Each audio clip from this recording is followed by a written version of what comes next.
देखो कल हम आरबीआई की मौद्रिक नीति को देख रहे थे।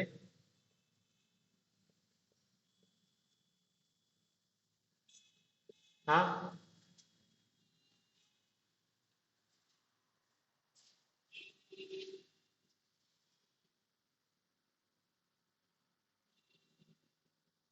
ठीक। देखो कल आरबीआई की मौद्रिक नीति को देख रहे थे अपन, और मौद्रिक नीति के अपन ने दो टाइप के उपकरण देखे थे। एक को अपन ने कहा था मात्रात्मक उपकरण, और दूसरे को कहा था गुणात्मक उपकरण। ठीक है। तो कल अपन ने मात्रात्मक उपकरणों को देखा था कि विभिन्न प्रकार के मात्रात्मक उपकरण हैं जिनके माध्यम से आरबीआई अर्थव्यवस्था में मनी सर्कुलेशन को या तो बढ़ाता है या कम करता है। कम करने के दौरान क्या है, देखो ये कम करने में ये भी अपने आप में शामिल है कि अर्थव्यवस्था से मुद्रा के पद को सोख लेता है, खींच लेता है। दोनों चीज होती थी, अलग अलग चीजें अपन ने देखी थी। और ये मात्रात्मक उपकरण हम इसलिए कह रहे हैं क्योंकि ये अर्थव्यवस्था में मुद्रा की कुल मात्रा को घटाते या बढ़ाते हैं। किसी सेक्टर विशेष की बात नहीं कर रहे हैं, केवल और केवल पूरी इकोनॉमी की बात कर रहे हैं। पूरी इकोनॉमी पर इसका असर पड़ता है और विभिन्न प्रकार के अपन ने उपकरण देखे थे। सीआरआर था, रेपो रेट था, बैंक रेट था, ओएमओ था, बाकी सारी चीजें थी। अब दूसरा हमको देखना है गुणात्मक उपकरण, क्वालिटेटिव टूल्स, या इसी को क्या कहते हैं, चयनात्मक चयनात्मक टूल्स। अब देखो नाम से स्पष्ट है कि ये सेलेक्टिव है। सेलेक्टिव है मतलब क्या है, इनका उपयोग अर्थव्यवस्था के किसी विशेष क्षेत्र में मुद्रा की मात्रा को बढ़ाने या घटाने के लिए उपयोग में लाया जाता है। मतलब पूरी अर्थव्यवस्था नहीं, अर्थव्यवस्था के किसी एक क्षेत्र को, अर्थव्यवस्था के किसी एक क्षेत्र में अर्थ मुद्रा की मात्रा को बढ़ाना है या घटाना है, इसके लिए ये उपकरण उपयोग में लाया जाता है। ठीक है, इनको हम कहते हैं गुणात्मक उपकरण या चयनात्मक उपकरण। अब इसके लिए भी अलग अलग चीजों का उपयोग करता है। देखो गुणात्मक उपकरण और मात्रात्मक उपकरण में अंतर भी पूछा जा सकता है तुमसे कि मौद्रिक नीति के गुणात्मक उपकरण और मात्रात्मक उपकरणों में अंतर बताइए। एक अंतर तो आपको परिभाषा में अंतर हो गया कि ये अर्थव्यवस्था, पूरी अर्थव्यवस्था में समग्र रूप से मुद्रा की तरलता को नियमित करती है। ये अर्थव्यवस्था के किसी विशेष क्षेत्र में, किसी एक क्षेत्र में या किसी विशेष क्षेत्र में मुद्रा की तरलता को नियमित करने वाला साधन को हम गुणात्मक उपकरण कहते हैं। दूसरा अंतर यह है मात्रात्मक और गुणात्मक उपकरणों में कि जो मात्रात्मक उपकरण है इसमें हमने देखा कि विभिन्न टाइप की क्या है, पॉलिसी रेट है आरबीआई के, पॉलिसी रेशो है, पॉलिसी रेट है, उस पर वो काट छाट करते हैं और मनी सर्कुलेशन को प्रभावित करते हैं। गुणात्मक उपकरण में कोई इस प्रकार का पॉलिसी रेट या पॉलिसी क्या कहते हैं डिपॉजिट रेशो वाला कालम, मतलब गुणात्मक उपकरण में जिनका उपयोग करेंगे उसमें ऐसा नहीं है कि सीआरआर कम करेंगे, एसएलआर कम करेंगे, इनके जैसा पॉलिसी कम रेट कुछ कट नहीं होगा, कोई नहीं किया जाएगा। गुणात्मक उपकरण में मूल रूप से क्या है, आरबीआई बैंकों को या तो नैतिक अनुशासन बनाए रखने के लिए प्रोत्साहित करता है या दबाव डालता है, ये सारे काम। किसी एक क्षेत्र के लिए लिमिट बांध देगा कि इससे ज्यादा तुम लोन दोगे ही नहीं। मतलब इसमें पॉलिसी में बदलाव आता है, आप देखेंगे कि सीआरआर इनमें बदलाव आएगा, इधर ऐसा कोई बदलाव नहीं होता है। ये केवल नैतिक रूप से एक टाइप से दबाव डालने का एक आरबीआई का प्रयास है, नैतिक दबाव कह लो या प्रोत्साहन कह लो, उस रूप में है। तो जैसे हमने मात्रात्मक उपकरण देखे थे, अब हमको क्या है, गुणात्मक उपकरण देखने पड़ेंगे। इन गुणात्मक उपकरणों में पहला उपकरण है चयनात्मक साख नियंत्रण, सेलेक्टिव क्रेडिट कंट्रोल। चयनात्मक साख नियंत्रण, सेलेक्टिव क्रेडिट कंट्रोल। इसको हम ऐसा भी कह सकते हैं कि किसी क्षेत्र विशेष के लिए क्रेडिट की मैक्सिमम लिमिट को निर्धारित कर देना है। मतलब देखो यहाँ पर चयनात्मक साख नियंत्रण का मतलब है कि जब आरबीआई चाहता है कि किसी क्षेत्र विशेष में तरलता को कम करना है, तो किसी क्षेत्र विशेष में वो ऋण के अनुपात को निर्धारित कर देगा कि इससे ज्यादा तुम ऋण इस पर्टिकुलर सेक्टर में नहीं दोगे। इसको कहते हैं चयनात्मक साख नियंत्रण। मतलब आप ये कह सकते हो कि आर्थिक क्रियाओं के लिए, आर्थिक क्रियाओं को हतोत्साहित या प्रोत्साहित करने के लिए आरबीआई किसी क्षेत्र विशेष का चयन करता है और उस क्षेत्र विशेष में ऋण की मात्रा को निर्धारित कर देता है। इसको कहते हैं चयनात्मक साख नियंत्रण। और ये खासकर किसके लिए किया जाता है? जो उपभोक्ता वस्तु रहती है उन क्षेत्रों के लिए।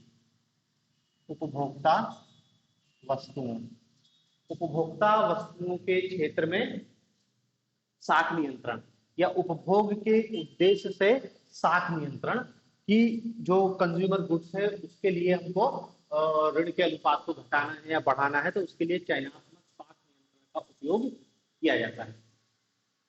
दूसरा इसमें किया जाता है साख की राशनिंग।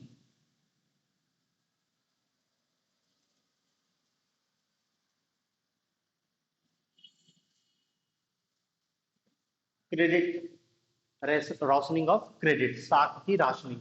मतलब अब ये यहां पर बोल देगा कि आप किसी एक क्षेत्र में कितना लोन दोगे, लिमिट तय कर देगा।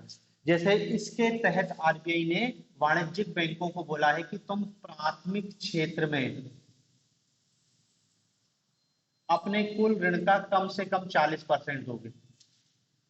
मतलब तुम साल भर में जितना लोन दे रहे हो, 10,000 करोड़ रुपए दिया है, तो आपको उसका 40% प्राइमरी सेक्टर, प्राइमरी सेक्टर मतलब एग्रीकल्चर और उसके एलाइड सेक्टर में आपको 40% ऋण देना ही पड़ेगा। तो ये एक टाइप से क्या है, हमने क्षेत्रों की लिमिट निर्धारित कर दिया, राशनिंग कर दी। राशनिंग करना बांटना कि आप एग्रीकल्चर में इतना दोगे। इस प्राइमरी सेक्टर में 40% और प्राइमरी सेक्टर में 40% के अंतर्गत ये भी बोला गया है कि इस 40% में कम से कम 18% आपको केवल और केवल कृषि के लिए देना है। मतलब प्राइमरी सेक्टर कृषि और एलाइड है, तो ऐसा नहीं है कि एलाइड में पूरा लोन दे दिया, नहीं, 18% तो केवल और केवल एग्रीकल्चर सेक्टर में ही आपको देना पड़ेगा। ठीक है, तो ये होती है साख की राशनिंग। चयनात्मक साख नियंत्रण मतलब किसी क्षेत्र विशेष के लिए लिमिट तय कर देना, और राशनिंग का मतलब क्या है, किसी क्षेत्र विशेष के लिए अधिकतम और न्यूनतम ऋण की मात्रा को तय कर देना। फिर तीसरा आता है इसमें सीमांत आवश्यकताओं की विविधता।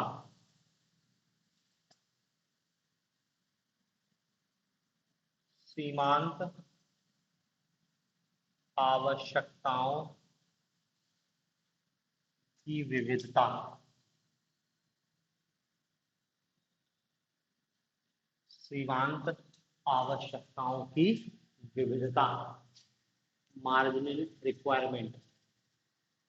देखो, सीमांत आवश्यकताओं की विविधता का मतलब क्या है? बैंक जब कोई ऋण देती है तो कुछ गिरवी रखवाती है, उसको जमानत के रूप में कहते हैं। जैसे अपन गोल्ड लोन को समझ सकते हैं। जैसे आपको क्या है, सोने के बदले ऋण दिया जाएगा, गोल्ड लोन जिसको कहते हैं। मान लो आपने 1,00,000 रुपए का सोना बैंक को गिरवी रखा, ठीक है, 1,00,000 रुपए का गोल्ड आपने बैंक में गिरवी रखा, उसका बोला इसके बदले हमको ये गिरवी रख लो और इसके बदले ऋण दे दो। तो 1,00,000 का ऋण नहीं मिलेगा, आरबीआई इसको तय करके रखता है। बैंक अपनी मर्जी से नहीं देगा, आरबीआई ने बोल के रखा है कि स्वर्ण लोन पे इतने % लोन मिलेगा। मतलब 1,00,000 का लोन दिया है तो आपको इसका 70% लोन मिलेगा, मतलब केवल 70,000 का ही लोन मिलेगा। ये समझ रहे ना? मतलब बैंक उतना ही लोन देगा। भाई देखो, 1,00,000 रुपए का सामान गिरवी रखा है तो बैंक क्या है, तुमको लोन 1,00,000 रुपए से कम पे देगा। ऐसा नहीं होगा कि 1,00,000 का लोन सामान गिरवी रखा और 10,00,000 का लोन ले लिया, तो तुम तो चुकाने तो रहे, बैंक क्या करेगा, संपत्ति जब्त करेगा, तो 1,00,000 की है। तो वो एक जिसको कहते हैं कि अनुपात देखता है, आपके जो जमानत की गई वस्तु है और आप जितने का ऋण दे ले रहे हो, इसके बीच क्या है, एक निश्चित अनुपात को तय करता है। यही कहते हैं सीमांत आवश्यकताओं की विविधता या सीमांत आवश्यकता अकेला भी कह सकते हैं इसको। इसको कहते हैं ऋण मार्जिन। ऋण मार्जिन कितने परसेंट? अब देखो, मान लो 70% है। अब आरबीआई चाह रहा है कि लोग अपने घर का सोना ला ला के और खूब ऋण ले, तो आरबीआई क्या करेगा, इस लिमिट को बढ़ा देगा और क्या बोल देगा कि अब कुल रखे गए सोने का 90% तक का आपको ऋण मिलेगा। तो यहाँ पे आपके ऋण की राशि बढ़ के कितनी हो जाएगी? 90,000 रुपए बढ़ गई ना राशि। अब कोई ये व्यक्ति 1 लाख का सोना गिरवी रख रहा है तो उसे 90,000 रुपए का बैंक ऋण दे देगा। आरबीआई चाहेगा तो उसको घटा भी सकता है, आरबीआई कर देगा इसको नहीं 50%, इससे ज्यादा नहीं दोगे तो ऋण मार्जिन अनुपात 50% होगा।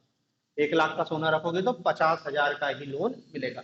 हर लोन नहीं होता, आप होम लोन लेने जाते हो तो आप जो घर खरीदते हो तो वो घर एक तरीके से गिरवी रखा है बैंक के पास, ठीक है ना। आपको बैंक ने मान लो 30 लाख रुपए का होम लोन दिया, तो ये मान के चलो कि वो मानेगा कि इस घर की कीमत क्या है, 30 लाख से ज्यादा है। यदि तुम इस ऋण को नहीं चुकाओगे तो बैंक इस घर की नीलामी कर देगा और अपना पैसा कलेक्ट कर लेगा। अब इसी में होता है कि जैसे होम लोन उन्होंने कहा कि घर कितने का आ रहा है, उन्होंने कहा 30 लाख का। अब बैंक कहेगा कि हम 80% से ज्यादा फाइनेंस नहीं करेंगे, तो 80% मतलब केवल वो 24 लाख रुपए ही फाइनेंस करेगा। आरबीआई चाहता है कि लोग ज्यादा से ज्यादा घर खरीदे, तो आरबीआई इसको बढ़ा देगा और क्या बोलेगा कि 90% तक का फाइनेंस कर दो। तो जैसे ही बोलेगा 90%, आपको 27 लाख का लोन मिल जाएगा बैंक की तरफ से। तो ये होता है सीमांत आवश्यकता, मार्जिनल आवश्यकता या ऋण मार्जिन अनुपात। अन्य चीज में भी ऐसे होता है, जैसे आप कार लेने जाओ, कार कार लेने जाओगे तो आपको एक निश्चित डाउन पेमेंट देनी होती है, ठीक है ना। जैसे 10 लाख की कार है तो वो बोलेगा कि आपको 3 लाख रुपए की डाउन पेमेंट करनी होगी और 7 लाख रुपए बैंक ऋण दे देगा। ये कैसे तय हुआ कि कितनी डाउन पेमेंट करनी पड़ेगी? ये आपका जो फाइनेंस करने वाली कंपनी है वो तय करेगी, मतलब बैंक तय कर रहा है और बैंक के ऊपर आरबीआई ने उसको बोल के रखा है कि भाई कार लोन देने में बहुत हमको उदारता बरतनी है। उदारता बरतनी है मतलब 90% फाइनेंस कर दो, यदि आपको अच्छा दिख रहा है तो 100% फाइनेंस कर दो। 10 लाख की कार है, 10 लाख का ही ऋण दे दो, कोई दिक्कत नहीं है। कार कितनी चाहिए? क्यों? क्योंकि हमको पर्टिकुलर एक सेक्टर चलाना है। तो ये तो वो आरबीआई क्या कर देगा कि इसको बढ़ा देगा, तो फिर अपन को हो सकता है डाउन पेमेंट 1 लाख ही करना पड़े, केवल 1 लाख डाउन पेमेंट किया और 10 लाख की कार ले आए तुमने। और इससे भी हो सकता है कि आरबीआई बोल दे कि भैया डाउन पेमेंट की जरूरत ही नहीं है, तुम तो कुछ नहीं, एक टोकन मनी ले लो और पूरी पैसे फाइनेंस कर दो। पूरा पैसा फाइनेंस कर दिया तो आपको 10 लाख की कार में पता चला आपने केवल 10,000 रुपए दिए और 9,90,000 रुपए बैंक ने फाइनेंस कर दिया। तो ये आरबीआई क्या है, सीमांत आवश्यकताओं को तय करता है। कार के डाउन पेमेंट, होम लोन, इसके हिसाब से याद रखना। और ये सेक्टर वाइज डिपेंड करता है। मान लो आरबीआई को लग रहा है कि भारत में बहुत ज्यादा कारें बिक रही हैं और हमको जो ऑटोमोबाइल इंडस्ट्रीज में बूम आ गया है और इसमें इन्फ्लेशन बढ़ गई है, थोड़ी सी कारों की बिक्री को कम करना है। तो कारों की बिक्री कम करने के लिए वो क्या करेगा कि अब भाई आप कार का 50% ही फाइनेंस करोगे, मतलब 10 लाख की कार लेना है तो आपको 5 लाख रुपए कैश लेके आने पड़ेंगे। और यदि आधी कीमत आपको नगद जमा करनी पड़ेगी तो 90% लोग कार लेना त्याग देंगे। 90% लोग कार लेना त्याग देंगे क्योंकि 50% आपको डाउन पेमेंट देनी है। 50% डाउन पेमेंट इकट्ठा करने की बहुत टेढ़ी चीज हो जाती है, तो कार बिकना अपने आप कम हो जाएगी। जब उसको बढ़ाना होगा तो इसको करके कर देगा कि नहीं अब 90% तक का फाइनेंस कर देंगे। तो कोई भी व्यक्ति, भाई 10,000 रुपए तो किसी व्यक्ति के पास रहते हैं ना, या 1 लाख रुपए व्यक्ति को जोड़ना आसान है, 5 लाख रुपए व्यक्ति को जोड़ना कठिन है। तो वो आरबीआई ये तय करेगा कि किस क्षेत्र में लोन ज्यादा देना है, किस क्षेत्र में लोन कम देना है। तो वो कहती है सीमांत आवश्यकताओं की विविधता या सीमांत आवश्यकता, मार्जिनल रिक्वायरमेंट, कितना हमको किस क्षेत्र में लोन पहुंचाना, ठीक है। फिर एक और तरीका है, इसको कहते हैं नैतिक दबाव। नैतिक दबाव, मोरल। नैतिक दबाव में क्या करता है कि आरबीआई बैंकों को अपनी नैतिक जिम्मेदारी का बोध कराता है। बैंकों को ज्ञान देगा आरबीआई कि भैया भारत कृषि प्रधान देश है, हमको कृषि क्षेत्र में भी ऋण देना है। तुम ये मत सोचो कि केवल उद्योगपतियों को ऋण दोगे, होम के लिए ऋण दोगे, कार के लिए ऋण दोगे, ट्रैक्टर वाले को भी ऋण दो, सिर्फ कार वाले को नहीं।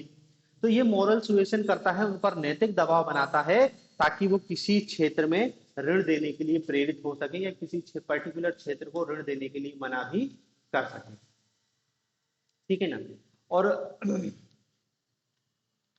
फिर इसमें कई बार कोई काम नहीं होता है, आरबीआई फिर क्या है, प्रत्यक्ष कार्रवाई करता है, डायरेक्ट एक्शन।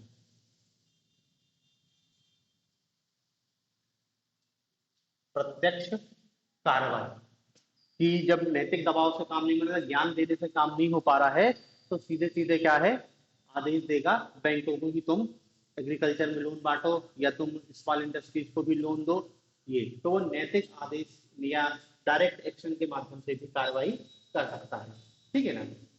मतलब बैंक नहीं देगा तो बैंक को दबाव डालेगा, तुम्हारा लाइसेंस रद्द कर दूंगा मैं, मेरे हाथ में लाइसेंस देना और रद्द करना। तो ये आपके गुणात्मक उपकरण है। मौद्रिक नीति के दो टाइप के उपकरण हैं, मात्रात्मक, गुणात्मक। मात्रात्मक उपकरण से पूरी अर्थव्यवस्था में मुद्रा की तरलता को नियमित किया जाता है, और गुणात्मक उपकरण में अर्थव्यवस्था के किसी एक क्षेत्र में मुद्रा की तरलता को नियमित या विनियमित किया जाता है। मुद्रा की तरलता को बढ़ा भी सकते हैं या मुद्रा जो लिक्विडिटी है उसको घटा भी सकते हैं। तो ये दोनों प्रकार की नीतियों के माध्यम से ही आरबीआई देश में मॉनिटरिंग पॉलिसी को चलाता है। तो मॉनिटरिंग पॉलिसी ही हमने उद्देश्य देख ली, बहुत सारे हैं। सबसे पहला तो क्या है, मूल्यों में स्थिरता, की वस्तु की कीमत घट रही है या बढ़ रही है, ये सारी चीजें हैं। ठीक है ना। तो ये मौद्रिक नीति।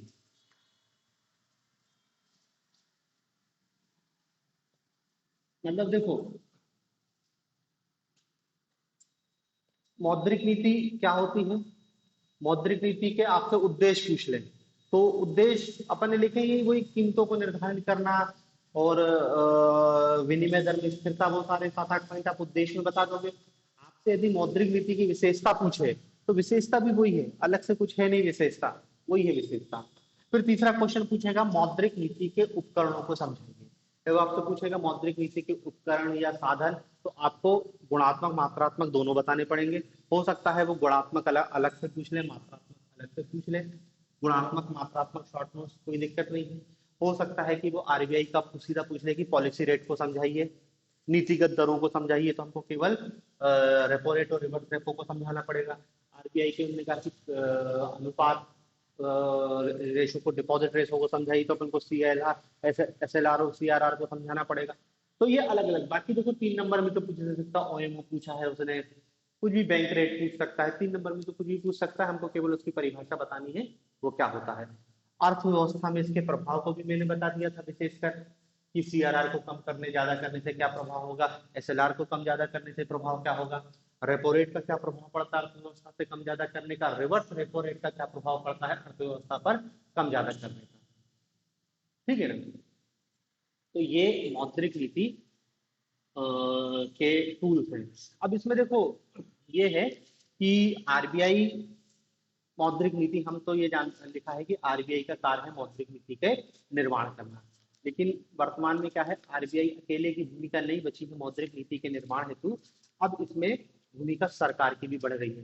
दरअसल सरकार ने क्या है, आरबीआई की स्वायत्ता को बहुत हद तक कम करने का प्रयास किया है कि आरबीआई भी उसके अंडर में रहे। तो उनने इसके लिए क्या है, आरबीआई अभी तक अपने हिसाब से मॉनिटरिंग पॉलिसी को घटाता और बढ़ाता रहता था, सरकार का बहुत ज्यादा हस्तक्षेप नहीं था। लेकिन वर्तमान में मौद्रिक नीति का निर्माण मौद्रिक नीति समिति कर रही है।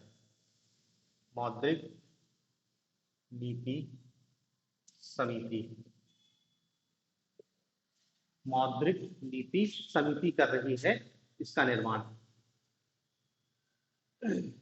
तो आपसे अलग से क्वेश्चन आ पाएगा, मौद्रिक नीति समिति क्या है समझाइए। ठीक है ना, या आरबीआई द्वारा मौद्रिक नीति निर्माण की प्रक्रिया को समझाइए, तो भी आपको यही बताना पड़ेगा। तो देखो, ये जो मौद्रिक नीति समिति है, सबसे पहले बताओगे इसकी स्थापना आरबीआई एक्ट 1934, आरबीआई अधिनियम 1934, आरबीआई अधिनियम 1934 की धारा 45 जेड बी, धारा 45 जेड बी के तहत की गई है। और चूंकि ये अधिनियम के तहत की गई है, इसलिए ये क्या है, सांविधिक निकाय है या विधिक निकाय है, सांविधिक निकाय।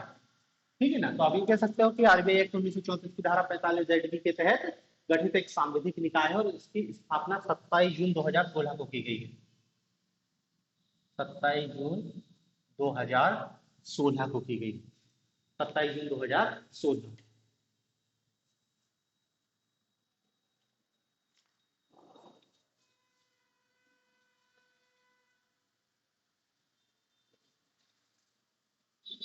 अब देखो, इस समिति में 6 सदस्य होंगे, 3 सदस्य सरकार नियुक्त करेगी,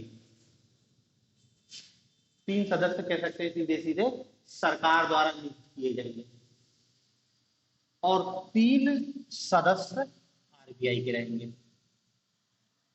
बराबर बराबर इससे हो गई सरकार और आरबीआई। इस मौद्रिक नीति समिति का जो अध्यक्ष होता है वो आरबीआई का गवर्नर होता है, आरबीआई का गवर्नर होता है। ठीक है ना, तो एक हमने कहा कि आरबीआई का गवर्नर अध्यक्ष हो गया, एक डिप्टी गवर्नर होता है जो मौद्रिक नीति का प्रभारी होता है, और एक निदेशक होता है। ठीक है ना, ये 3 आरबीआई के लोग होते हैं और 3 व्यक्ति भारत सरकार द्वारा चुने जाते हैं। आर्थिक मामलों का एक्सपर्ट होता है, वो भारत सरकार उसको नियुक्त करती है। इन जो सदस्यों की नियुक्ति होती है वो 4 वर्ष के लिए होती है, सदस्यों की नियुक्ति 4 वर्ष के लिए होती है। और इस समिति की एक वर्ष में कम से कम 4 बैठकें होना अनिवार्य है, 4 बैठकें होना अनिवार्य है, 4 बैठकें होना अनिवार्य है। निर्णय इसमें बहुमत के आधार पर लिया जाएगा, निर्णय बहुमत के आधार पर लिया जाएगा। ठीक है, तो ये वर्तमान में आरबीआई। अब देखो, इसके पहले जो मौद्रिक नीति बनती थी वो आरबीआई का गवर्नर बनाता था, इसकी बहुत केंद्रीय भूमिका होती थी, सरकार की वो इच्छा होती थी सुनता था, नहीं तो नहीं सुनता था, अपने हिसाब से बताता था। लेकिन बस वही सरकार ने उन्होंने कहा कि आरबीआई की स्वायत्तता या आरबीआई का गवर्नर बहुत बड़ा है, तो आरबीआई के पास सीधे अधिकार है, तो उनने वो अधिकार को खत्म कर दिया। अब यहाँ पे 3 लोग सरकार हो गए ना, बहुमत के आधार पर लिया जाएगा। मतलब ये कह सकते हैं कि अब मौद्रिक नीति के निर्माण में सरकार की भूमिका बढ़ गई। पहले सरकार की भूमिका कुछ नहीं होती थी, लेकिन अब सरकार की भूमिका भी उतनी ही हो गई जितनी आरबीआई की, लेते कि आरबीआई की भूमिका को कम कर दिया गया है। तो ये मौद्रिक नीति निर्माण करने वाली संस्था है, इसके बारे में भी आप याद रखो, इसकी संरचना और कार्य तो पता ही है, मौद्रिक नीति का निर्माण करना, बस इतना ही है इसमें मौद्रिक नीति से रिलेटेड। अब इस मौद्रिक नीति की कुछ सीमाएं देखना है हमको।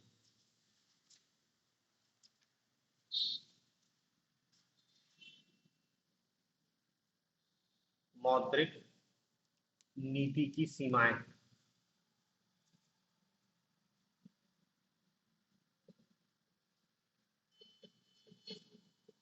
मौद्रिक नीति की सीमाएं, लिमिटेशन ऑफ मॉनेटरी पॉलिसी।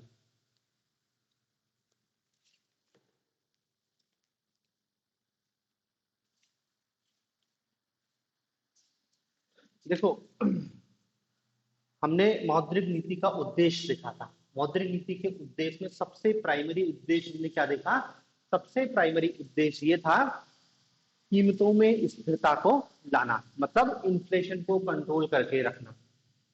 लेकिन हम देखते हैं कि इन्फ्लेशन हमेशा कंट्रोल में नहीं रह पाती है, कभी ठीक रहती है, कभी एकदम से हाई हो जाती है। तो बस हम वही कहेंगे ना कि आरबीआई की मॉनेटरी पॉलिसी इन्फ्लेशन को पूरी तरह से कंट्रोल करने में असफल है, और यही आरबीआई की मौद्रिक नीति की सबसे बड़ी सीमा है। ठीक है ना। तो देखो इसमें हम सबसे पहले मौद्रिक नीति की सीमाओं में, भाई मौद्रिक नीति में आपने ये देखा कि आरबीआई मौद्रिक नीति बना रहा है, और आरबीआई के अधीन आरबीआई के पास है क्या, आरबीआई के पास बैंक है। ठीक है ना।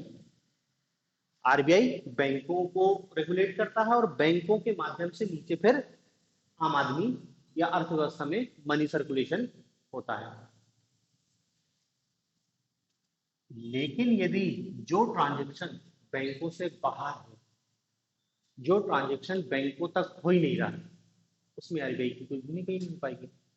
भाई हम बैंक के थ्रू लेन देन कर रहे हैं, बैंक से हमने ऋण लिया है, हमने बैंक से ऋण लिया है, तो बैंक ने तो आरबीआई ने पता चला रेपो रेट बढ़ा दिया, तो हमारा भी इंटरेस्ट रेट बढ़ गया, हम प्रभावित हुए, हमारा पैसे की कमी आएगी।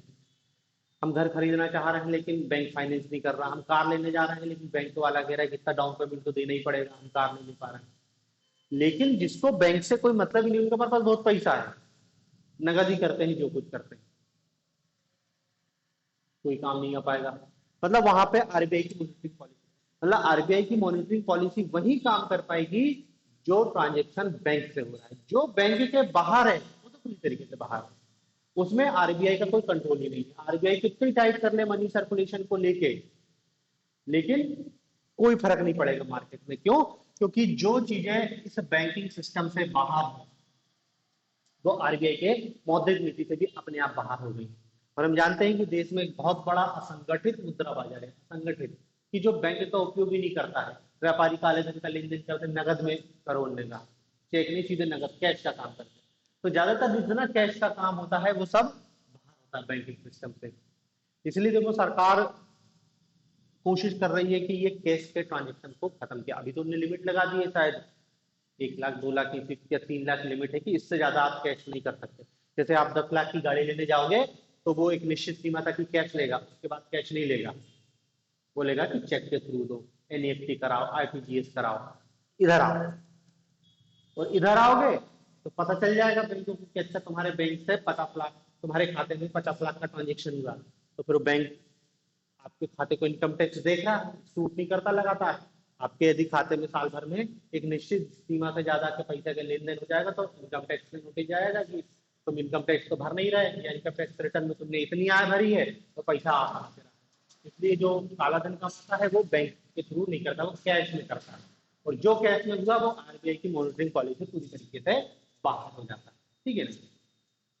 तो इस आरबीआई की मौद्रिक नीति की सीमाओं में आप सबसे बड़ी सीमा यही लिखेंगे कि भारत में असंगठित मुद्रा बाजार का अस्तित्व।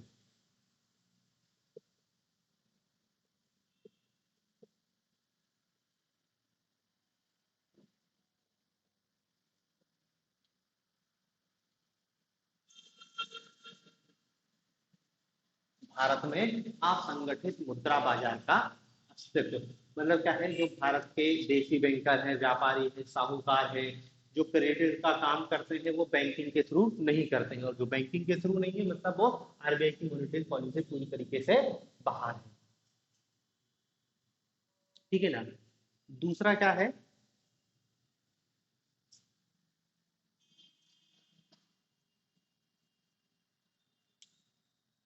जो भारतीय बैंक हैं,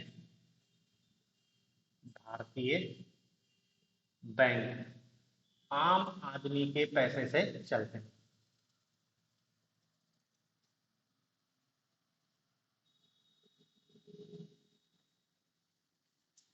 भारतीय बैंक आम आदमी के पैसे से चलते हैं। ठीक है ना। और इसलिए क्या है, आरबीआई की मौद्रिक नीति अप्रभावी हो जाती है, अप्रभावी हो जाती है।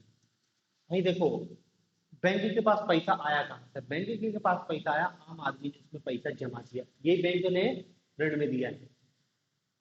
विदेशों में, खासकर यूरोप अमेरिका में ऐसा नहीं होता है। यूरोप अमेरिका में लोग अपना पैसा बैंक में सेविंग के रूप में नहीं रखते हैं, वो इन्वेस्ट करते हैं वहां पर, शेयर मार्केट में करेंगे, म्यूचुअल फंड में, कुछ किसी और सेक्टर में करेंगे। बैंक तो बैंकों को पैसा बैंक अपना चलाने के लिए पैसा कहाँ से लेके आना पड़ता है? यूएस फेडरल रिजर्व से लेके आना पड़ता है, मतलब वहां का जो केंद्रीय बैंक अमेरिका का, वो उनको पैसा देता है। जब वो पैसा देगा तो सीधी सी बात है कि वो जब मॉनेटरी पॉलिसी बनाएगा तो वो सीधा असर देखेगा। अभी होता क्या है कि बहुत ज्यादा असर मॉनेटरी पॉलिसी को नहीं दिखता। जैसे आरबीआई ने रेपो रेट में 0.5% की वृद्धि कर दी, मतलब बैंक अब अल्पकालिक ऋण लेने जाएगा तो उसको ज्यादा ब्याज देना पड़ेगा। अब बैंक के पास आम आदमी बेसी पैसा ले आ रहा है, तो बैंक आरबीआई से पैसा ले ही नहीं रहा है। जब बैंक आरबीआई से पैसा लेगा ही नहीं तो उसका रेपो रेट पे उसको असर पड़ेगा ही नहीं। तो मतलब उतनी प्रभावी नहीं हो पाती है मॉनिटरिंग पॉलिसी जितनी प्रभावी हमको अमेरिका में दिखाई देती है, क्योंकि अमेरिका में पूरा जो बैंकिंग सिस्टम है वो यूएस फेडरल रिजर्व में वही पैसे दे रहे हैं, तो वो कुछ भी करवा सकते हैं। लेकिन यहाँ पे आरबीआई किसी बैंक को पैसे तो दे नहीं रहा है। जो बैंक अपना लेन देन कर रहा है वो तो आम आदमी के पैसा जा रहा है, उसी को ऋण में बांट रहा है, वही सब कुछ कर रहा है। ठीक है ना। तीसरी इसकी समस्या है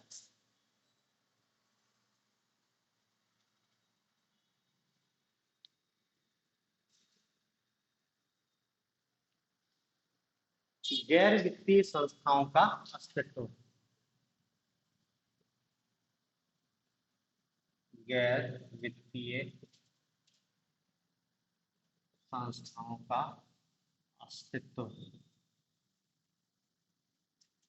गैर वित्तीय संस्थाओं का अस्तित्व मतलब देखो, अर्थव्यवस्था में बैंकों के अतिरिक्त बहुत सारे ऐसे संस्थान हैं जो वित्त से संबंधित काम करते हैं, लेकिन बैंक नहीं है वो।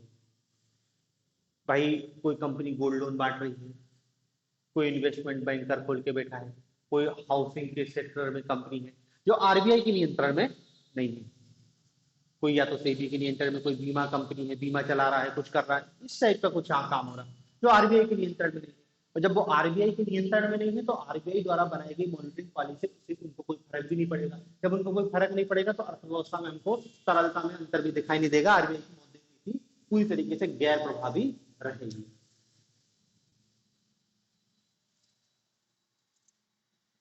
फिर इसमें एक और पॉइंट ये कह सकते हैं कि, चौथा point, nominal interest rate.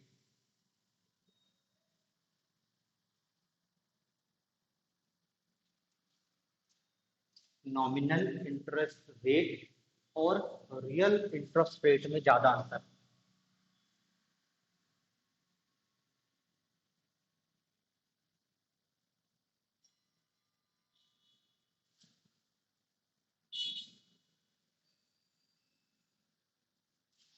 Nominal interest rate और रियल इंटरेस्ट रेट में ज्यादा अंतर रहने पर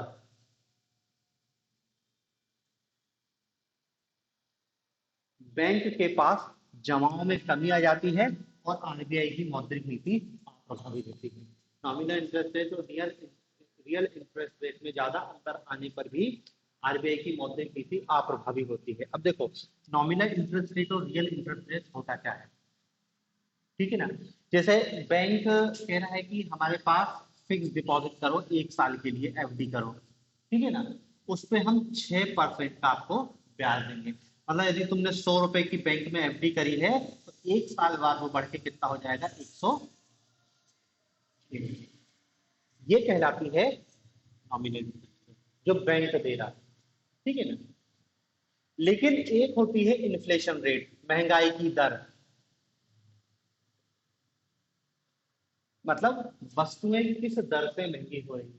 और मान लिया जाए कि इन्फ्लेशन रेट आपके यहाँ पे चल रही है 8%, मतलब जो वस्तु आज 100 रुपए की है वो 1 साल बाद 108 रुपए की हो रही है, तो 8% का इन्फ्लेशन रेट हो जाएगा, ठीक है ना। तो देखो, आपका पैसा बैंक में 100 रुपए जमा किया था, बैंक ने 1 साल बाद 106 रुपए दिया, ठीक है ना। लेकिन वस्तु पहले जो यहाँ पर 100 रुपए की आती थी, इन्फ्लेशन रेट 8% होने के कारण वो वस्तु कितने की हो गई, 108। मतलब यदि तुमने ये 100 रुपए बैंक में जमा ना करके ये वस्तु खरीद लेते 100 रुपए में, तो तुमको अगले साल उस वस्तु को बेचने पर 108 रुपए, मतलब 2 रुपए ज्यादा मिलता है। 8 रुपए का फायदा हुआ ना। यदि कोई व्यक्ति ने बैंक में पैसा जमा करता उसको 106 मिलते हैं, अब वो 106 रुपए में इस वस्तु को नहीं खरीद पा रहा। मतलब कायदे से देखा जाए तो उसका पैसा बैंक में रखे रखे कम हो गया। उसका पैसा बैंक में रखे रखे कम हो गया। और जब बैंक में रखे रखे पैसा कम होगा तो फिर बैंक में पैसा जमा ही क्यों करेगा, उसको तो घाटा हो रहा है ना। तो फिर वो क्या है, दूसरे तरीके के विकल्प तलाशता है पैसे इन्वेस्ट करने के, जहां पे उसको 8% से ज्यादा का रिटर्न मिले। यदि वस्तु 108 की हो रही है तो मैं इसी जगह पैसा डालूं जहां पे मुझको अगले साल 109 तो मिले। क्यों? क्योंकि तब तो मेरे को फायदा हो, नहीं तो घाटा है। तो जब नॉमिनल इंटरेस्ट रेट और रियल इंटरेस्ट रेट में ज्यादा अंतर हो जाता है तो भी क्या है, लोग बैंक में पैसा जमा नहीं करेंगे। और जब बैंक में पैसा जमा नहीं करेंगे तो बैंकों के पास पैसा आएगा ही नहीं। अब ऊपर से आरबीआई कितनी कोशिश कर ले और बैंकों पर दबाव डाले कि तुम लोन बांटो, में तुम्हारा सीआरआर भी कम कर दे रहा है, एसएलआर भी कम कर दे रहा। तो बैंक क्या बोलेंगे, भैया सीआरआर एसएलआर तो तब तुम कम करोगे जब हमारे पास कोई पैसा जमा करने आएगा। जब व्यक्ति जमा करने आएगा तभी तो हम उसको लोन देंगे। हाँ, तो कोई जमा ही करने नहीं आ रहा, क्यों? ये स्थिति है। और ये स्थिति कब बनती है, जब अर्थव्यवस्था में ज्यादा इन्फ्लेशन रहे। मतलब देखो, मौद्रिक नीति इन्फ्लेशन को कंट्रोल करने के लिए बनाई जा रही है, लेकिन यदि मौद्रिक इन्फ्लेशन बहुत ज्यादा है तो मौद्रिक नीति भी बेअसरकारी हो जाएगी। तो याद रखना कि नॉमिनल इंटरेस्ट रेट और रियल इंटरेस्ट रेट में ज्यादा अंतर होने पर भी मौद्रिक नीति अप्रभावी हो जाती है। ठीक है। फिर पांचवा पॉइंट है सरकार द्वारा कल्याणकारी योजना।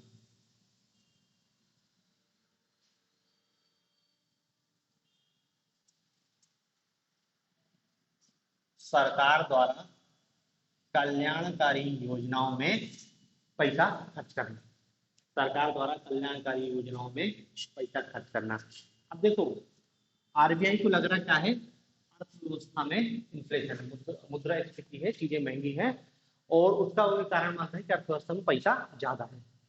तो वो क्या करेगा, अर्थव्यवस्था से पैसा खींचने का काम करेगा। उसने रेपो रेट को बढ़ा दिया, ज्यादा असर नहीं दिखाई दिया, तो फिर क्या करेगा, सीआरआर को 4.5% से बढ़ा के 5% कर देगा, एसएलआर को 18% से बढ़ा के 20% कर देगा, ताकि बैंक कम ऋण दे।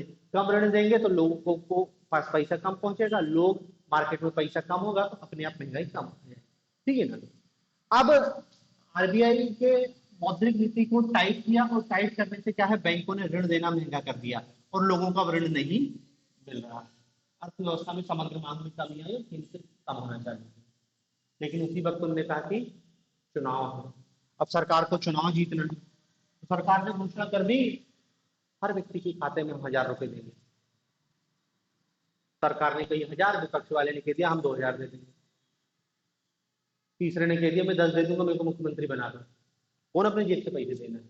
तो होगा क्या कि एक तरफ तो आरबीआई ने अर्थव्यवस्था से पैसा खींचने का काम किया, लेकिन दूसरी तरफ सरकार ने कल्याणकारी योजना के माध्यम से पैसा लोगों को दे दिया। उनका लाडली बहना के नाम पे ले जाओ, किसान के नाम पे ले जाओ, बेरोजगारों के नाम पे ले जाओ, कुत्ता बिल्ली सबके नाम पे पैसा बांटना चालू कर दिया, तो चुनाव जीतना। तो हुआ क्या है कि कोई मतलब आरबीआई कहेगा कि क्या होगा, मैंने अर्थव्यवस्था से मनी को सख्त करने के लिए अपनी टाइट मॉनेटरी पॉलिसी जारी की, लेकिन इन लोगों ने लोगों को पैसा बांट दिया, सरकार ने लोगों को पैसा बांट दिया सीधे सीधे, ये सीधे सीधे पैसे ही बांट रहा है। तो मेरी मौद्रिक नीति तो कोई काम की नहीं, क्योंकि जितना पैसा इनने इधर से खींचा था उससे ज्यादा इनने अपने राजकोषीय नीति के तहत सरकार ने कल्याणकारी योजना के माध्यम से डाल दिया। तो आरबीआई की मौद्रिक नीति अप्रभावी हो जाएगी। समझ रहे हैं ना कि कोई काम नहीं, लोग भाई पैसा आया, भाई लोग के पास पैसा आया, किसको कहा भैया किसान कल्याण निधि के तहत भी मिल गई, लाडली लक्ष्मी के तहत भी मिल गए, उसके मिल गए, उनको 10,000 रुपए महीना आ गया उसके पास। तो अब वो खर्चा करेगा ना जाके मार्केट में, खर्चा करेगा तो मार्केट में फिर पैसा दिखेगा, वैसे आ गया तो महंगाई में कमी आएगी। ठीक है, तो ये पांचवा पॉइंट है। और छठवां पॉइंट बता सकते हैं, ब्लैक इकोनॉमी, या इसको कह सकते हैं अपन ब्लैक इकोनॉमी। लिख लो, ब्लैक इकोनॉमी। ब्लैक इकोनॉमी वही 2 नंबर का पैसा है, अवैध स्रोतों से पैसा कमा रहा है, वो पैसा तो बैंक के ट्रांजेक्शन के थ्रू होते ही नहीं है, तो उस पर भी आरबीआई का कोई नियंत्रण नहीं है। ठीक है ना। तो देखो, ये राजकोषीय नीति की असफलता का मुख्य कारण है। आपसे ये पूछा जाएगा कि राजकोषीय वो मौद्रिक नीति की असफलता के क्या कारण है, या मौद्रिक नीति महंगाई को नियंत्रित करने में पूरी तरीके से सफल नहीं हो पाती, उसके कारण बताइए। तो आपको यही कारण बताना पड़ेगा कि यही कारण है कि जो अर्थव्यवस्था में मौद्रिक नीति उतनी प्रभावी नहीं होती जितनी होनी चाहिए। खासकर पश्चिमी देशों में मौद्रिक नीति का प्रभाव ज्यादा गहरा होता है, और उसका कारण भी हम समझ रहे हैं, क्योंकि उनकी अर्थव्यवस्था बहुत संगठित है, और उनमें हर ट्रांजेक्शन बैंक के थ्रू हो रहा है, बिना बैंक के कोई ट्रांजेक्शन ही नहीं हो रहा। छोटा से छोटा कर्मचारी है उसका भी खाता है, वहां पे कोई नगद में ट्रांजेक्शन कर ही नहीं, ट्रांजेक्शन जो भी कर रहा है उसका लिखा पढ़ी हो रही है, तो वहां पे मौद्रिक नीति ज्यादा सफल होती है। हमारे यहाँ उतनी सफल मौद्रिक नीति है नहीं। आरबीआई प्रयास करता है, लेकिन जब तक सरकार नहीं चाहेगी महंगाई पर कोई नियंत्रण नहीं होगा। इसलिए हम महंगाई के लिए आरबीआई को पूरी तरीके से जिम्मेदार नहीं ठहरा सकते। अब तो और नहीं ठहरा सकते, क्यों? क्योंकि अब तो मॉनेटरी पॉलिसी बनाने में आरबीआई की भूमिका और भी कम हो गई। पहले तो फिर भी ठीक थी, अब तो वो भी नहीं बची है। तो अब तो मौद्रिक नीति के लिए भी सरकार की कॉलर पकड़ी जाएगी कि भाई महंगाई इतनी बढ़ रही है तो सरकार क्या कर रही है। आरबीआई की तो भूमिका और कम कर दी है, ठीक है ना। तो ये मौद्रिक नीति की हमारी कुछ सीमाएं हैं।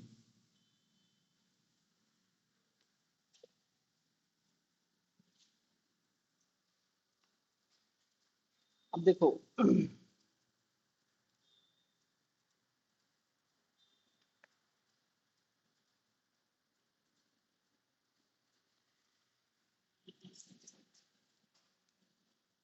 आरबीआई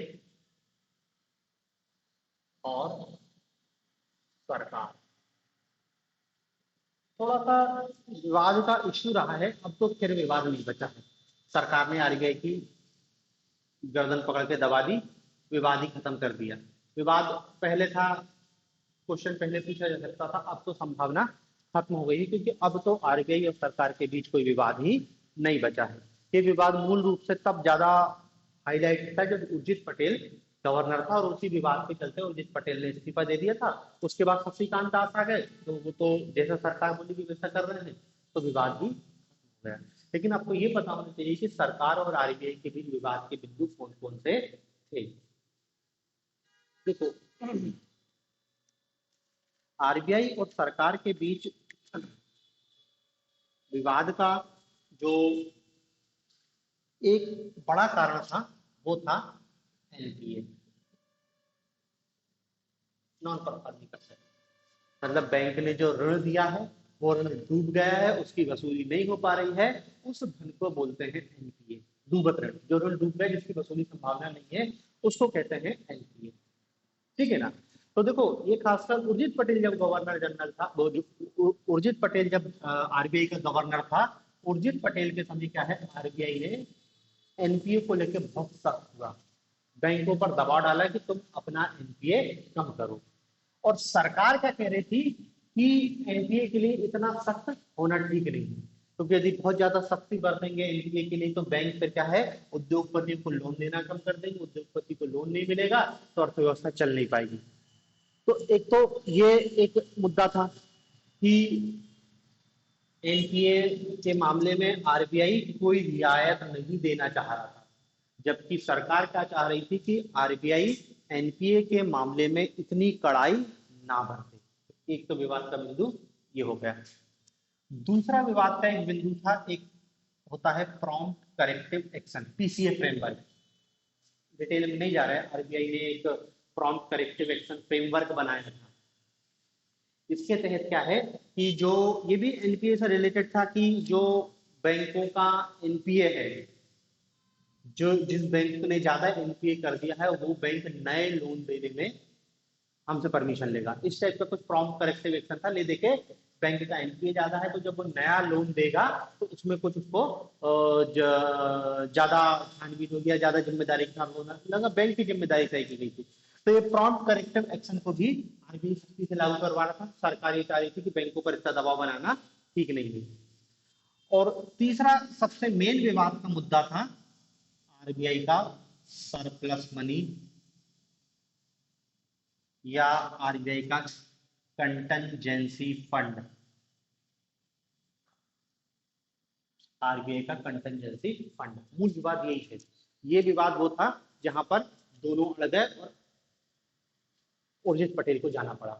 देखो ठीक है, सरकार एनपीए के मामले में आरबीआई को झेले, सब कुछ है, लेकिन जब पैसे की बात आएगी वहां सरकार ने नहीं सुनी एक चीज। इसको थोड़ा सा जानना है कि होता क्या है। आरबीआई एक्ट है, आरबीआई एक्ट, आरबीआई एक्ट की है धारा 17, धारा 17, धारा 17 में है आरबीआई द्वारा किया जाने वाला व्यापार, आरबीआई द्वारा किया जाने वाला व्यापार, आरबीआई द्वारा किया जाने वाला व्यापार।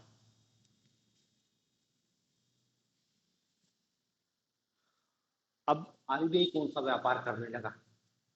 आरबीआई तो हमने आरबीआई के कार्य देखे हैं, आरबीआई के कार्यों में कहीं नहीं लिखा कि आरबीआई बिजनेस करेगा, लेकिन आरबीआई व्यापार करता है और उस व्यापार से उसको भारी मुनाफा होता है।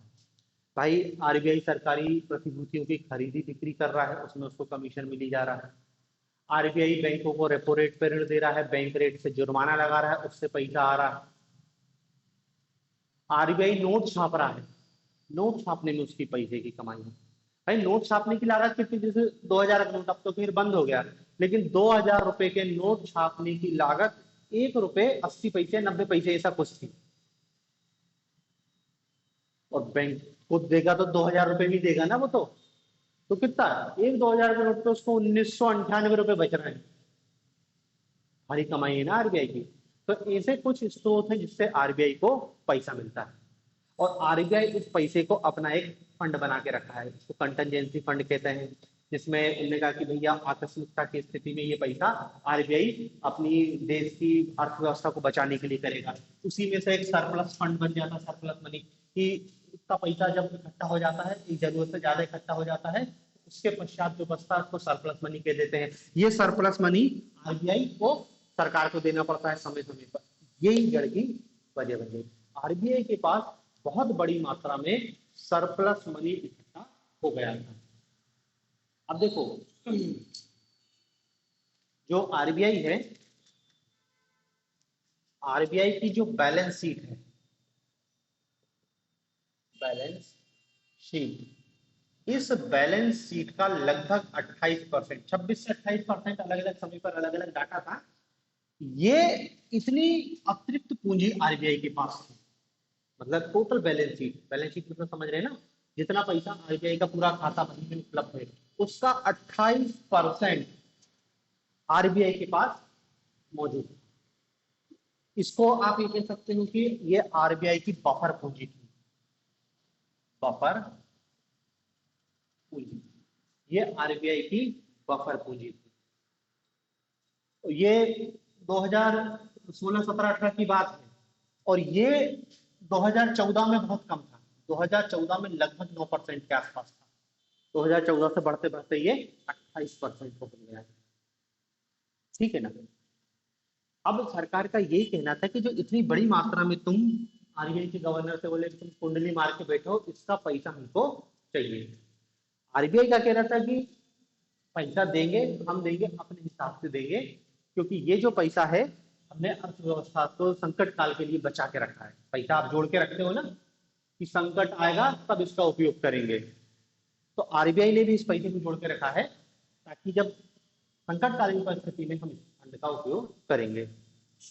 लेकिन सरकार का क्या कहना था? सरकार का कहना था कि पूरी दुनिया में ये जो है इसकी दर 16% या 18% तय करके रखी है, इससे ज्यादा इतना मैक्सिमम होना चाहिए कि जो देश का केंद्रीय बैंक है उसको अपनी बैलेंस शीट का 16 या 18% पैसा बफर पूंजी के रूप में रखना है। तो सरकार का कहना था कि तेरे पास तो 28% है तो तू दे हमको। दूसरा, सरकार ने एक पहले विमल जालान समिति बनाई थी, विमल जालान समिति। इस समिति की रिकमेंडेशन थी कि जो आरबीआई की ये जो फंड है जिसको बफर मनी कह रहे हैं, ये रिजर्व मनी 5.5 से 6.5% के बीच होनी चाहिए। रिजर्व मनी मतलब इतना आरबीआई अपने पास रखे और बाकी जो सरप्लस मनी है वो सरकार से लेगा। अब इसी को लेके बात था ना, उर्जित पटेल ने भी मना कर दिया कि नहीं नहीं देंगे, क्योंकि सरकार को 1,79,000 करोड़ रुपए चाहिए था, बहुत बड़ी राशि है। आरबीआई के इतिहास में अब तक इतना बड़ा फंड सरकार को कभी ट्रांसफर नहीं किया गया, लेकिन सरकार को दिख गया आरबीआई के पास बहुत पैसा है, दो हमको, नहीं दिया, उनने भगा दिया उसको, अपने गवर्नर बिठा दिया और फिर उसने पैसा रिलीज कर दिया। और उसके बाद समय समय पर अब तो हर 6 महीने में आरबीआई सरप्लस मनी सरकार को ट्रांसफर कर दे रहा है।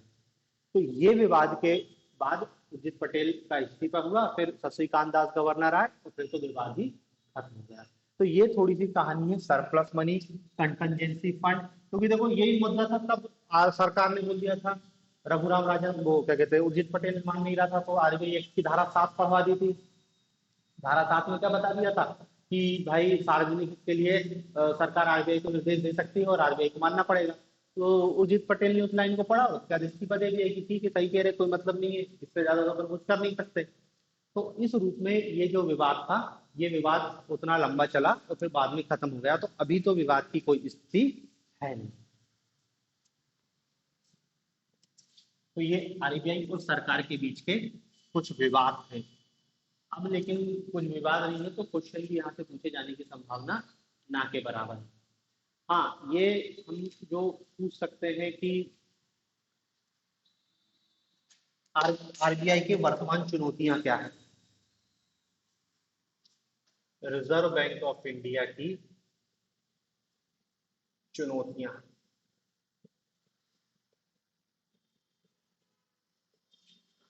आरबीआई की चुनौतियां।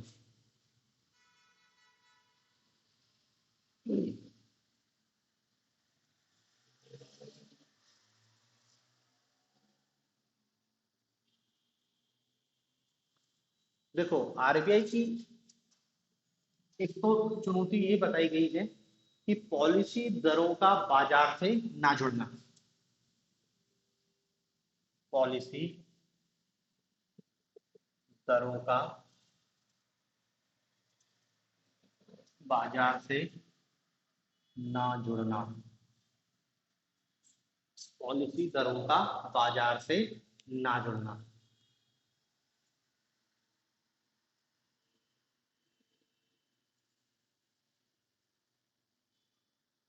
देखो वही बात है, पॉलिसी दर, रेपो रेट, रिवर्स रेपो, ये पॉलिसी रेट कहलाती है और आरबीआई सबसे ज्यादा इन्हीं का उपयोग करता है मौद्रिक नीति को नियंत्रित करने के लिए। लेकिन अभी भी ये पॉलिसी दरें बाजार से कनेक्टेड नहीं है, मतलब एकदम क्विक एक्शन नहीं दिखता है कि जैसे सरकार ने रेपो रेट 0.5% घटा दी बढ़ा दी तो मार्केट में तुरंत अफरा तफरी नहीं मचती, मतलब ऐसा तुरंत जैसा कोई रिएक्शन नहीं होता, हाँ ठीक है आगे इस समय में कुछ होगा तो होगा, लेकिन डायरेक्ट वो बाजार को प्रभावित करने में असफल है। तो ये आरबीआई की वही देखो मौद्रिक नीति की जो चुनौती है उसी से मिलता जुलता है कुछ कुछ ये कि एक तो क्या है, पॉलिसी रेट क्या है मार्केट से कनेक्टेड नहीं है। दूसरी आरबीआई की बड़ी चुनौती है बड़ी मात्रा में एनपीए। ये तो आरबीआई क्या है हमारे पूरे बैंकिंग सेक्टर और पूरी अर्थव्यवस्था की चुनौती, इसको अभी अपन डिटेल में पढ़ेंगे एनपीए को। ये तो अभी बस एक पॉइंट के समझ में कि जो नॉन परफॉर्मिंग असेट है इसका बहुत ऊंचा होना, एनपीए की ऊंची दर, एक बड़ी मात्रा में राशि एनपीए हो रही है जो आरबीआई के लिए एक बड़ी चुनौती है। आरबीआई इसकी वसूली नहीं कर पा रहा।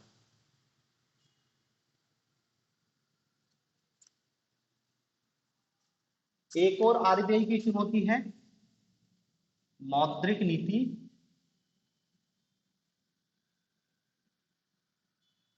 व राजकोषीय नीति, मौद्रिक नीति व राजकोषीय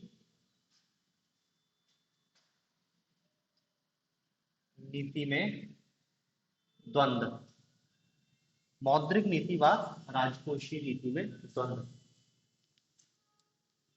देखो ये भी अब भी अपन ने पढ़ा, राजकोषीय नीति किसको कहते हैं, जो सरकार बनाती है, मतलब सरकार जो कल्याणकारी योजना जारी कर दे रही है और उससे आरबीआई की जो मौद्रिक नीति फेल हो जा रही है, ये आरबीआई के सामने एक बड़ी चुनौती है।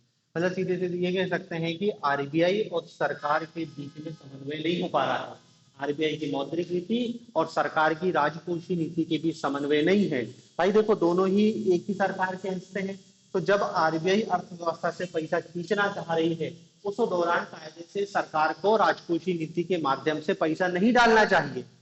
कायदे से तो ये होना चाहिए, लेकिन ऐसा होता नहीं है। तो कई बार हमारे यहाँ ऐसी स्थिति बन जाती है, मौद्रिक नीति वर्सेस राजकोषीय नीति। मौद्रिक नीति के तहत आरबीआई अर्थव्यवस्था से पैसा खींच रहा है और राजकोषीय नीति के तहत पैसा सरकार डाल रही है। ऐसा नहीं सरकार को पता नहीं, पता है सरकार को, लेकिन चुनाव है, तो चुनाव तक तो उन्होंने कहा कि भैया मौद्रिक नीति भाड़ में गई, हमको और चुनाव जीतने दो, फिर उसके बाद देखेंगे। तो ये भी आरबीआई के लिए बड़ी चुनौती है कि आरबीआई इस चीज को मैनेज नहीं कर पा रहा।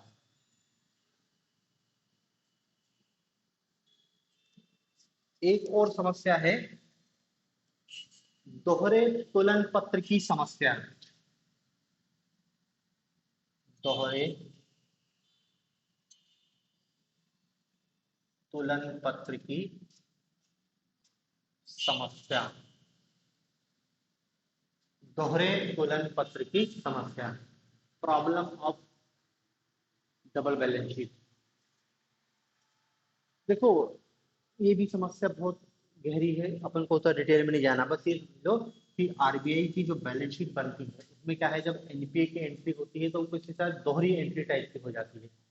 तो वहां पे भी क्या है, आरबीआई की इच्छा होती है कि इस डबल बैलेंस शीट की समस्या को कैसे सॉल्व किया जाए। बस आप तो पॉइंट के रूप में लिख लो कि दोहरे दोहरे तुलन पत्र की समस्या। ठीक है, पांचवा इसमें अपन बता सकते हैं, पांचवा पॉइंट वही लिख सकते हैं कि जो नॉमिनल इंटरेस्ट रेट है और रियल इंटरेस्ट रेट है, इसमें ज्यादा अंतर है। नॉमिनल इंटरेस्ट रेट और रियल इंटरेस्ट रेट में बहुत ज्यादा अंतर होना।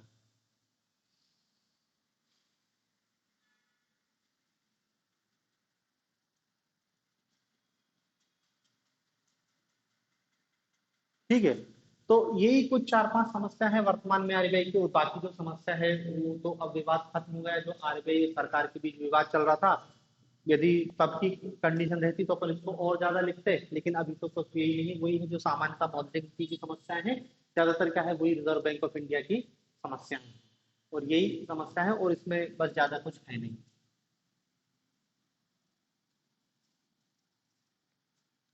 देखो, दोहरा तुलन पत्र वो भी क्या है, बहुत डिटेल में है। आरबीआई की जो बैलेंस शीट बनती है, उस बैलेंस शीट में क्या है, जैसे जो आपका एनपीए है, इसकी एंट्री होती है। तो ये एंट्री क्या है, आरबीआई के जो आरबीआई और जो बैंक है उनका जो खाता बनता है, उस खाते में जिसको कहना चाहिए घाटे को बहुत व्यापक पैमाने पर दिखाता है। तो उसी समस्या को कह रहे हैं दोहरे तुलन पत्र की समस्या, कि एक तो एनपीए के रूप में वो अलग दिख ही रहा है एनपीए अकाउंट, फिर जब वो बैंक का अपना अकाउंट बनता है उसमें एनपीए के कारण अलग से इनको घाटा दिखाई देता है।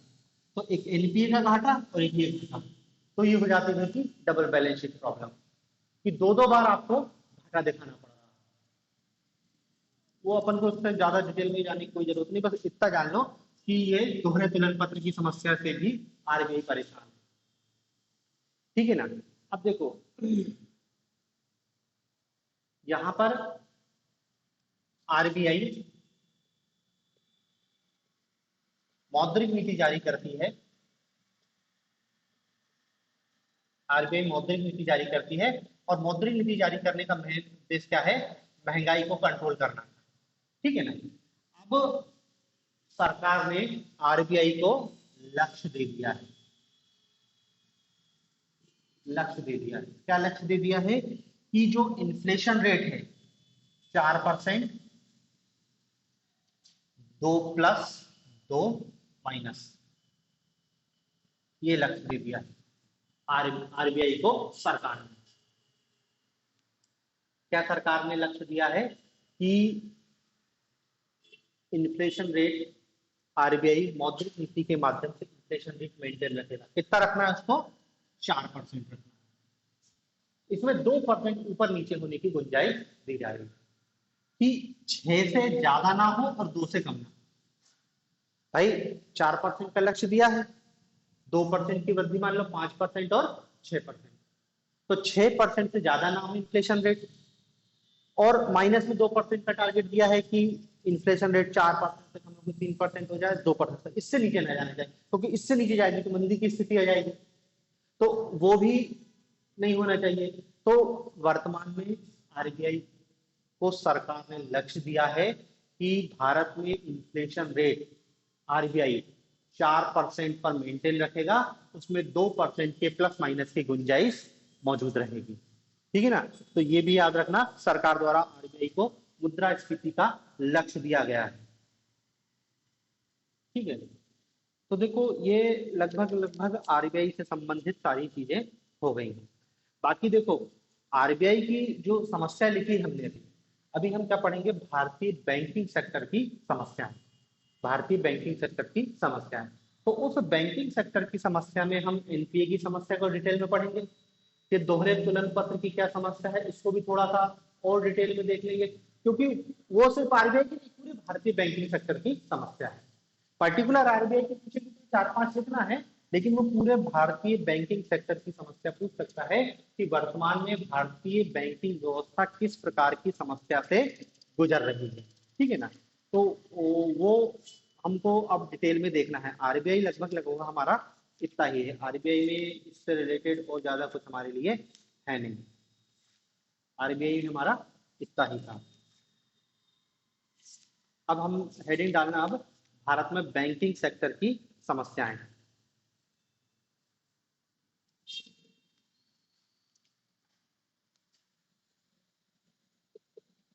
बैंकिंग व्यवस्था की चुनौतियां, चैलेंजेस हैं, प्रॉब्लम कह लो, चैलेंजेस कह लो, कुछ भी समझ लो। भारत में बैंकिंग सेक्टर से जुड़ी समस्याएं।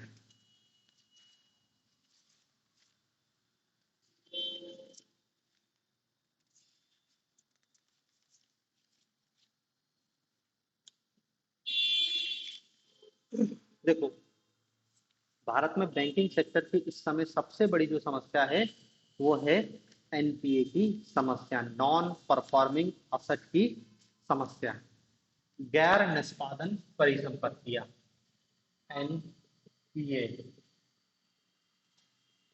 नॉन परफॉर्मिंग असेट, गैर निष्पादन परिसंपत्ति,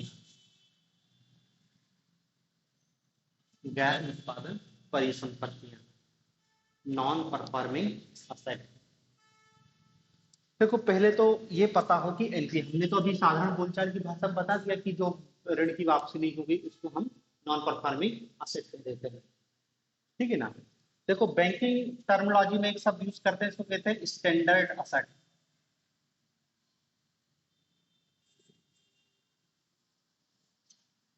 एक शब्द यूज करते हैं स्टैंडर्ड असेट। स्टैंडर्ड असेट किसको कहते हैं? ऐसा ऋण जिसके डूबने की संभावना ना हो।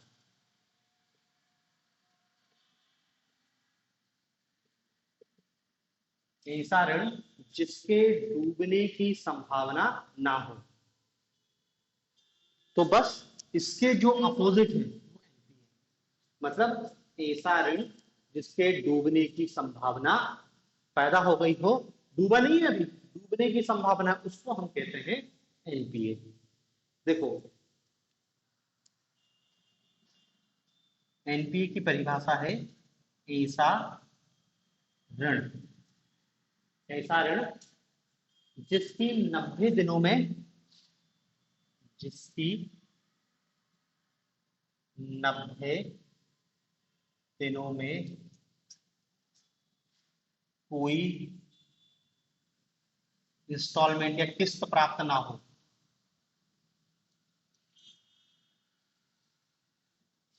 उस खाते को एनपीए कहते हैं। उस खाते को एनपीए कहते हैं। भाई आपने बैंक से लोन लिया, आपने 1 लाख रुपए का लोन लिया और मान लो आपकी किस्त आई 5,000 रुपए महीना। ठीक है, आप किस्त भर रहे थे, लेकिन इस महीने आपने किस्त नहीं भरी, एक ही किस्त नहीं भरी है, तो उस खाते को एनपीए नहीं बोलेंगे, उस संपत्ति को एनपीए नहीं बोलेंगे। उसके लिए बैंकिंग में एक शब्द यूज किया जाता है, special mention account zero. Special mention account zero मतलब क्या है, आपने पिछले 1 से 30 दिनों के बीच कोई किस्त नहीं भरी, कोई एक किस्त आप डिफॉल्ट करते हो तो बैंकिंग सेक्टर में उस खाते को रेड अलर्ट कर दिया जाता है और वो इसे खोजबीन करते हैं, उसको कहते हैं एसएमए जीरो। अगली किस्त भी नहीं भरोगे तो कहेंगे स्पेशल मेंशन अकाउंट वन, पिछले 30 से 60 दिनों के बीच किस्त नहीं आई है।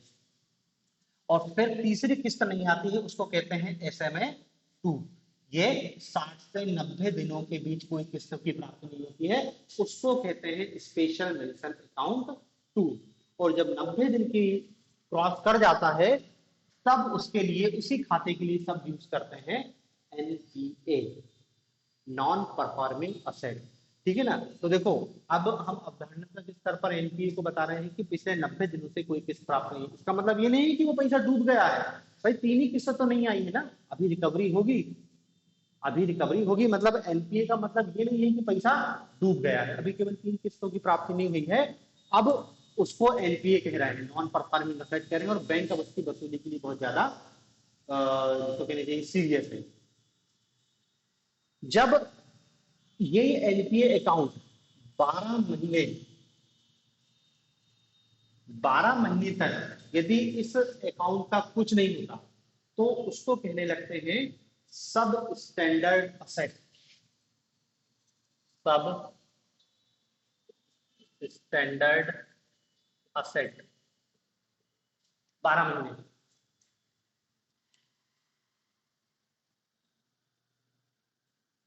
ठीक है ना, मतलब ऐसा एनपीए खाता जिसका 12 महीने से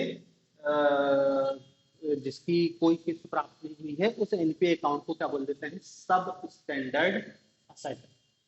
तो देखो ये स्टैंडर्ड असेट हो गया, ये सब स्टैंडर्ड असेट हो गया। फिर यदि 12 महीने से ज्यादा हो जाता है, यदि कोई खाता, यदि कोई राशि 12 महीने तक सब स्टैंडर्ड असेट में रहे, तो उस मतलब 12 महीने के भी क्रॉस कर जाए तो उसको कहते हैं डाउटफुल असेट, डाउटफुल असेट, संदेहास्पद संपत्ति। 1 वर्ष से अधिक का जब कोई एनपीए खाता हो जाता है तो उसको कहते हैं डाउटफुल असेट। ये होता है सामान्यतः 1 से 3 वर्ष, 1 से 3 वर्ष।